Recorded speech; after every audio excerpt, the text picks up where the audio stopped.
Same engine, same platform और price में भी ज्यादा बड़ा डिफरेंस नहीं है, लेकिन दोनों ही कार्स की प्रैक्टिकलिटी में और रोड प्रेजेंस में काफी बड़ा डिफरेंस देखने के लिए मिलता है। मारुति विक्टोरिस और ग्रैंड विटारा दोनों ही बेस वेरिएंट हैं। तो आज जानते हैं शॉर्ट कंपैरिजन वीडियो में कि आपकी फैमिली के लिए बेस्ट और स्मार्ट चॉइस कौन सी बन सकती है। तो शुरुआत जो है ना वो अपने कार की चाबी से करते हैं। तो यहाँ डिफरेंस सिर्फ ये ब्लू और ब्लैकिश टोन का है। बाकी अगर आप की के ऊपर फीचर्स की बात करेंगे तो वो आपको दोनों कीज पे एग्जैक्टली सेम मिलते हैं। फिर अगर लुक्स की बात होती है तो दोनों ही कार के जो लुक्स हैं, जो इनकी प्रेजेंस है ना, वो काफ़ी ज़्यादा अलग है। ग्रैंड विटारा जहां आपको थोड़ी सी बोल्डर, थोड़ी सी मस्कुलर टाइप का जो डिज़ाइन है वो देती है, वहीं अगर आप विक्टोरिस को देखेंगे तो यहाँ थोड़ा सा शार्प, थोड़ा सा स्लीक टाइप के जो एलिमेंट्स हैं वो आपको ज़्यादा दिखाई देंगे। सेम चीज़ हेडलैम्प्स अगर आप देखोगे तो बहुत ही स्लीक है, लेकिन गाड़ी को बोल्डर अपीयरेंस दे रहे हैं। अंदर क्रोम की हाईलाइट्स दिखती हैं, नॉर्मल पार्किंग लैंप है और यहाँ कोई DRLs वगैरह बेस वेरिएंट में नहीं दिया गया। नीचे आपको मैट फिनिश दिखेगी लोअर बम्पर पर, फिर ये स्किड आपको जो है वो नीचे विजिबल होगा। वहीं अगर आप ग्रैंड विटारा को देखेंगे तो यहाँ DRLs आ जाते हैं, वही टर्न सिग्नल के तौर पर फंक्शन करेंगे। नेक्सा की सिग्नेचर वेवी ग्रिल आपको यहाँ पर देखने के लिए मिलती है जो कि ग्लॉसी फिनिश के साथ है, और बोल्डर क्रोम की आउटलाइंस की वजह से ये गाड़ी और ज्यादा मस्कुलर टाइप का अपीयरेंस जो है ना वो डिलीवर करती है। फिर अगर आप साइड पर आए तो विक्टोरियस की साइड में अगर आप देखोगे तो क्लाइडिंग्स वगैरह बहुत सटल लुक देती हैं। 17 इंचेस के आपको स्टील व्हील हैं जो यहाँ पर मिलते हैं। व्हील कवर्स डेफिनेटली आएंगे, चारों व्हील में डिस्क ब्रेक है। ORVM को आप इलेक्ट्रिकली एडजस्ट एंड फोल्ड कर सकते हैं, और ये मैट फिनिश है, जो रफ मैट फिनिश होती है वो चीज़ आपको यहाँ दी गई है। नॉर्मल टर्न सिग्नल है, कीलेस एंट्री के लिए रिक्वेस्ट सेंसर आपको दोनों साइड मिलेगा, और ये क्वार्टर पैनल वाला जो ग्लास एरिया है, फिर ये प्लास्टिक का पैनल, ये एक्सटेंशन जो स्पॉइलर के साथ मर्ज होता है वो डेफिनेटली देखने में सुंदर लगता है। यहाँ डिफॉगर्स जरूर दिए गए हैं, ऊपर shark fin antenna, high mounted stop lamp है, LED टेल लैंप्स है। ये बीच वाला पोर्शन नॉर्मल ब्लैक है, मेरे हिसाब से यहाँ रिफ्लेक्टर भी देना चाहिए था जो कि थोड़ा और ज़्यादा इंप्रूव करता है गाड़ी के लुक को। सुजुकी का एम्बलम, विक्टोरियस का लोगो, और वो बाकी नीचे प्रॉपर 4 पॉइंट्स, पार्किंग सेंसर्स के लिए रिवर्स लैंप वगैरह, वो सारी चीज़ें आपको यहाँ पर मिल जाती हैं। और गाड़ी साइड से भी डैम गुड लगती है, ऐसा कुछ इशू नहीं है। वहीं अगर आप ग्रैंड विटारा की बात करेंगे तो ये है कार की रेयर प्रोफाइल। सबसे बड़ा एडवांटेज, जो गाड़ी का रेयर प्रेजेंस है ना वो बहुत ज़्यादा अलग हो जाता है, बहुत ज़्यादा स्टाइलिश लुक आपको डेफिनेटली देता है। देखो, पहली बात तो यहाँ पर LED में कनेक्टेड टाइप के टेल लैंप्स जो हैं वो आपको देखने के लिए मिलते हैं। सुजुकी का एम्बलम है, ग्रैंड विटारा का एम्बलम है, स्मार्ट हाइब्रिड यहाँ मेंशन किया गया है। और यहाँ पर इस तरीके से टर्न सिग्नल, इधर आपको रिवर्स लैंप, रिफ्लेक्टर जो है वर्टिकल शेप में आपको मिलेगा, 4 पॉइंट्स प्रॉपर पार्किंग सेंसर्स के यहाँ भी मिलते हैं। अब बात आती है बूट स्पेस की, तो यहाँ आप चेक कर सकते हो, मतलब ग्रैंड विटारा आपको ऑलमोस्ट 373 लीटर का बूट स्पेस जो है वो ऑफर करती है।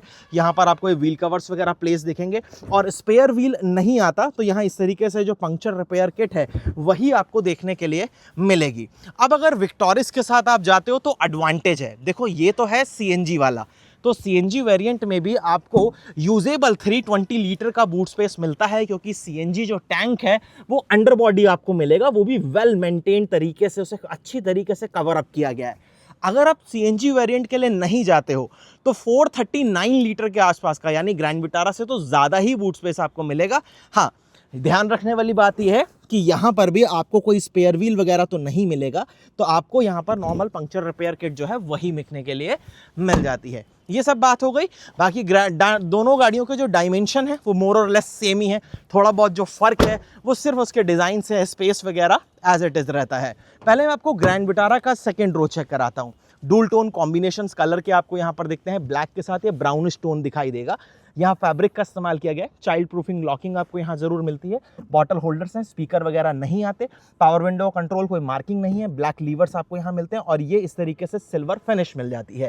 फैब्रिक सीट्स है, तीनों हेडरेस्ट आपके पास है, तीनों एडजस्टेबल हैं, और सीट्स में 60 and 40 स्प्लिट डेफिनेटली आता है। रिक्लाइन एंगल, ये इसका 1 वे है और ये इसका 2 वे हो गया। यहाँ आर्मरेस्ट जरूर मिलेगा, 3 pointed seat belt, isofix seats के माउंट है, कोई चार्जिंग के लिए पोर्ट नहीं है, लेकिन हाँ AC वेंट्स जरूर दिए गए जो कि अच्छी चीज़ है। उसके बाद अगर आप कैबिन में यहाँ स्विच हो गए तो यहाँ हाइट एडजस्टेबल सीट बेल्ट्स वो आपको मिलती हैं, हाइलोजन में लैंप्स मिलते हैं, कोटक वगैरह जो है वो भी आपको यहाँ पर मिलेगा।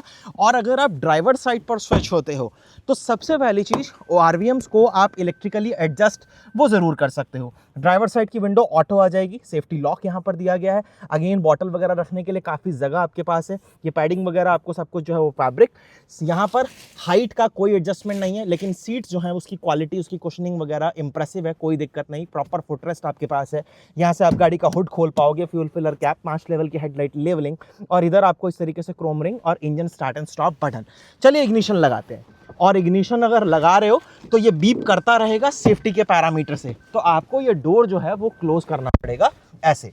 स्टीयरिंग के ऊपर कोई माउंटेड कंट्रोल्स वगैरह नहीं दिए गए, और यहाँ पर एडजस्टमेंट टिल्ट एंड टेलीस्कोपिक यानी हाइट और रीच आप दोनों चीजें एडजस्ट कर सकते हो। क्लस्टर जितना सिंपल है उतना ही ज्यादा सुंदर भी लगता है और उतनी ही अच्छी तरीके से इंफॉर्मेशन डिलीवर भी करता है, तो कोई दिक्कत नहीं। कोई म्यूजिक सिस्टम या कोई इंफोटेनमेंट सिस्टम आपको नहीं मिलेगा, आपको आफ्टर मार्केट या फिर अपना जेन्युइन एसेसरीज में इंस्टॉल कराना होगा। ये प्लास्टिक क्वालिटी थोड़ी सी लगता है कि यार और बेटर की जा सकती है। ये ग्लॉसी फिनिशेस वगैरह डेफिनेटली अच्छे लगते हैं, और यहाँ भी आपको बढ़िया स्पेस जो है वो ग्लॉ बॉक्स में ज़रूर मिलेगा। ऑटोमेटिक क्लाइमेट कंट्रोल है, 12V का सॉकेट है, फ़ोन वॉलेट रखने के लिए जगह है, 5 स्पीड मैनुअल ट्रांसमिशन है, और यहाँ पर बढ़िया कभी स्पेस, 2 कप होल्डर्स वगैरह वो सारी चीज़ें हैं। आर्मरेस्ट आपको मिलता है, स्लाइडेबल है, सॉफ्ट टच है, प्रॉपर लेदर रेटेड, और बढ़िया स्टोरेज वगैरह वो भी आपको यहाँ पर मिल जाएगी। बाकी लाइट्स वगैरह अगेन हाइलोजन में है, manually adjustable day and night IRVM आपको मिलता है, और यहाँ इस तरीके से आपको प्रॉपर टिकट होल्डर वगैरह जो है वो मिल जाएगा। तो ये सब बात हो गई ग्रैंड विटारा की। कोई रेन सेंसिंग वाइपर से ऑटोमेटिक हेडलैम्प्स वगैरह डेफिनेटली नहीं आते हैं। चलो जी, अब बात किसकी आती है? अब आती है विक्टोरिस की। तो विक्टोरिस में स्पेशल क्या है, विक्टोरिस में अलग क्या है, मैं अब आपको वो बताता हूँ। यहाँ पर जब आप स्विच होगे तो ये देखो, डूल टोन इंटीरियर, ब्लैक के साथ आपको आइवरी कलर का कॉम्बिनेशन देखने के लिए मिलता है। कुछ जगह पर आपको पता लगता है कि ये मारुति की कार है, लेकिन फिर भी एक अलग तरीके का टेस्ट डिलीवर करती है। सबसे पहली चीज़ तो ये ग्लॉसी फिनिशेस अच्छी लगती हैं, लेकिन इसे मेंटेन भी करने में आपको थोड़ी मेहनत करनी पड़ेगी। ORVMs आप यहाँ पर भी इलेक्ट्रिकली एडजस्ट कर सकते हो, सेम तरीके के कंट्रोल्स हैं, और यहाँ पर आपको स्पीकर्स मिल जाते हैं। स्पीकर मिलने का भी रीज़न है, engine start and stop button भी यहाँ पर आपको मिलता है, और रीज़न अगेन ये भी सेफ्टी के पैरामीटर पर बीप करेगी। बंद कर लेते हैं। रीज़न है ये, क्योंकि यहाँ पर आपको ये 7 इंचेस वाला जो टच स्क्रीन इंफोटेनमेंट सिस्टम है वो देखने के लिए मिलता है। अभी तक मैंने प्राइस नहीं बताया है दोनों कार्स का, अभी मैं आपको वो भी क्लियर कर दूंगा। ठीक है, भरवा लेंगे। यहाँ quick access hub, wireless Android Auto, Apple CarPlay आप यूज़ कर सकते हो। टच रिस्पॉन्सेस वाले कंट्रोल्स आपको साइड में मिलते हैं। क्लाइमेट कंट्रोल का पूरा सेटअप यहाँ दिया गया है, और ये भी ऑटो है, लेकिन ऑटो के लिए यहाँ कोई शॉर्टकट की नहीं है आपके पास। यहाँ पर स्क्रीन पर दिया गया, आप यहीं से इसे ऑन या ऑफ जो है वो कर पाओगे। बाकी ये वॉल्यूम अप या डाउन और इसे म्यूट करने के लिए कंट्रोल ज़रूर मिलता है। फ़ोन रखने के लिए जगह, वॉलेट रखने के लिए जगह, यहाँ पर भी छोटा सा स्टोरेज है, 12V का सॉकेट है, USB टाइप A पोर्ट है, 5 स्पीड मैनुअल ट्रांसमिशन, सेम तरीके का नॉब वगैरह आपको दिखेगा। पार्किंग ब्रेक जो कि क्रोम बटन के साथ आएगा, आर्मरेस्ट यहाँ पर भी है, सेम है, क्वालिटी कुशनिंग सब कुछ सेम है, कोई मतलब अलग है नहीं, पार्ट शेयरिंग एक प्रॉपर। और यहाँ पर इस तरीके से आपको जैसे हमने वहाँ देखा था वही, और 2 कप होल्डर्स वगैरह आपको मिलते हैं। स्टीयरिंग व्हील एक अलग फील देता है, अलग फील के साथ थोड़ा सा प्रीमियम भी लगता है, थोड़ा सा अलग भी लगता है, फ्रेश लगता है। यहाँ माउंटेड कंट्रोल्स डेफिनेटली आते हैं बाकी ये वाइपर वगैरह के, लेकिन क्लस्टर एग्जैक्टली सेम है, कुछ भी डिफरेंस उसमें नहीं है, और लगभग सेम इंफॉर्मेशन डिलीवर करता है। वही फर्क होगा क्योंकि ये CNG वेरिएंट है, बस उतना ही।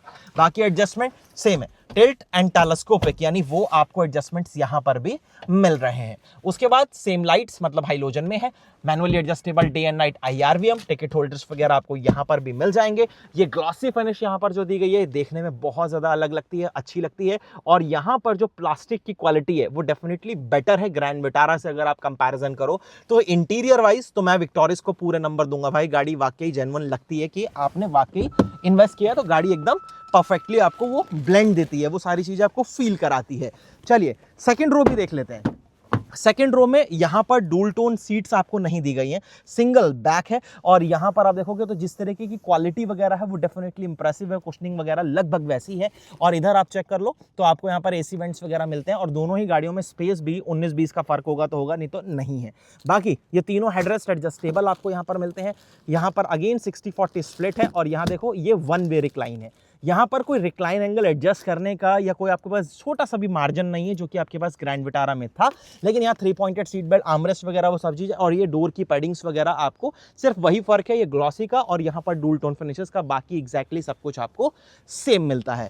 अब बात आती है इंजन की। पहले इंजन की बात करते हैं, फिर पैसों की बात करेंगे, यानी प्राइस की बात करेंगे।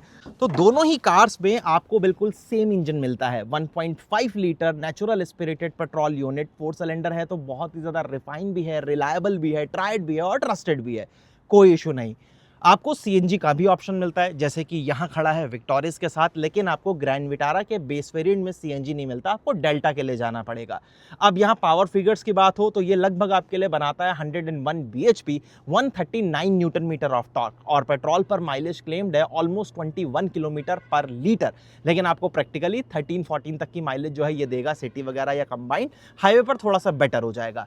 बाकी इंसुलेशन वगैरह आपको हुड पर दोनों ही कार्स में मिलता है। यहाँ सामने फायरवॉल पर प्रॉपर आपको कवरिंग दी गई है, जो कि काफी नीट है, और अंडर बॉडी भी आपको ठीक ठाक तरीके से कवर्ड मिल जाती है। चलिए अब करते हैं जरा इसको क्लोज। तो अब दोनों ही कार्स के बेसिक फीचर्स में जो डिफरेंस है वो आपको क्लियर हो चुका होगा। बात प्राइसिंग की आती है तो ग्रैंड विटारा का बेस वेरिएंट 10,76,000 रुपीज एक शोरूम में कॉस्ट करता है, और विक्टोरिस का 10,50,000 रुपीज। बड़ा डिफरेंस नहीं है, 26,000 रुपीज का डिफरेंस है, और फीचर्स आपको ऑलरेडी क्लियर हो चुके हैं। लेकिन अगर आप सीएनजी के बायर हैं तो विक्टोरिस के बेस वेरिएंट में आपको कंपनी फिटेड सीएनजी का ऑप्शन मिलता है, लेकिन यहां पर आपको डेल्टा वेरिएंट तक जाना पड़ेगा, जो कि 13 लाख रुपीस एक शोरूम में कॉस्ट करता है। आपको ये वीडियो कैसा लगा मुझे कमेंट सेक्शन में 0 to 10 में रैंक करके जरूर बताना, और अगर अच्छा लगा है तो लाइक जरूर करके जाना। मैं आपसे बहुत जल्द फिर एक नई वीडियो में मिलूंगा। धन्यवाद।